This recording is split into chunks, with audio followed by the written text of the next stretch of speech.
লিটন দাঁড়া দাঁড়া, আমার একটু আগে দে। নামাজ পড়ে আমার কাপড় চোপড় সব গোছানো লাগবে, বাড়ি যাব। হুজুর আমার ঈদের ছুটি দেছে, একটু তাড়াতাড়ি চাপ। হুজুর ছুটি দেছে? হ। এখন তাহলে কনে যাবি? বাড়ি? হ্যাঁ বাড়ি যাব। তোর বাড়িটা যেন কনে পড়েছে? খুলনা সোনাডাঙ্গা। ও, একটু চাপ ভাই তাড়াতাড়ি। এই দিন নতুন পাঞ্জাবি কিনে দিছে তোর বাড়িতে? মামা দেশে একটা আর আব্বা দুইটা দিছে। তোর আব্বা দুইটো দিছে? হ্যাঁ আব্বা এবছর দুইটা দিছে। তাহলে 3 সেট হইলো তোর মোট পাঞ্জাবি? হয় 3 সেট। একটু তাড়াতাড়ি চাপ না ভাই। তুই কোনো নিউজ টিউজ পাইছিস যে এলাকার কোনো লোক মাদ্রাসার ছেলেবেলের পাঞ্জাবি দেবে কিনা? না, এখন আর বড় লোকরা এতিমদের দান করে না। না, আমি এই মাদ্রাসায় তো অনেক দিন ধরে আছি, এই এলাকার লোক তো তেমন একটা দান করে না। আমি ছোটবেলার থেকে এই মাদ্রাসায় বড় হয়েছি। ওই যে বড় হুজুর ছিল না আমাদের মাদ্রাসায়, যিনি মারা গেছে, হ্যাঁ উনি আমারে নিয়ে আসিল নাকি কন্তে, আমি তো জানি না। তারপর থেকে ওনার কাছেই থাকতাম।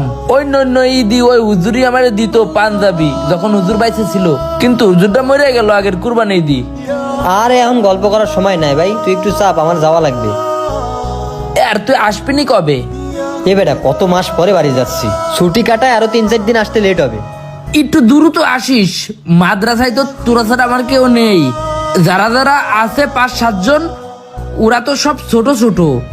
বড়র ভিতর শুধু তোরা আসিস, এখন তোরা চলে যাচ্ছিস ছুটি, তাহলে মন টেকবে না আমার? আমরা তো সবসময় থাকি, 5-6 দিনের জন্য একটু মন টিকায় নে।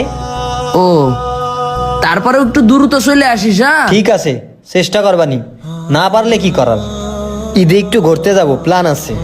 হাফিজি মাদ্রাসায় পড়িস, মুখি দাড়ি পাঞ্জাবি এই পরে মনে কর যে কোনো মেয়ের সাথে টাঙ্কি মারলে কিন্তু বদনাম হবে, বুঝতে পারিস? আরে এই সকল হাদিস আমি ছোটবেলা দিয়েই পড়ে আইছি, তোরে আমার সেকেন্ড টাইম মুজান লাগবে না, ওটা পড়ে গেছে, ঠিক করে নিস।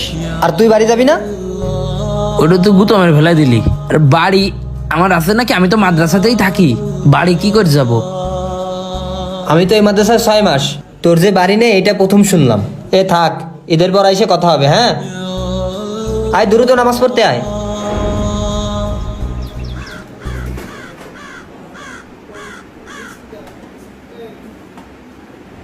বাড়িতে গেলে তোর তো আবার শয়তানে বেশি ধরে, ছুটি পাইলেই আসতে মন চায় না। এভাবে চলতে থাকলে আলেম হবি কিভাবে? বড় আলেম হওয়ার জন্য কষ্ট তো করতে হবে, ঠিক আছে?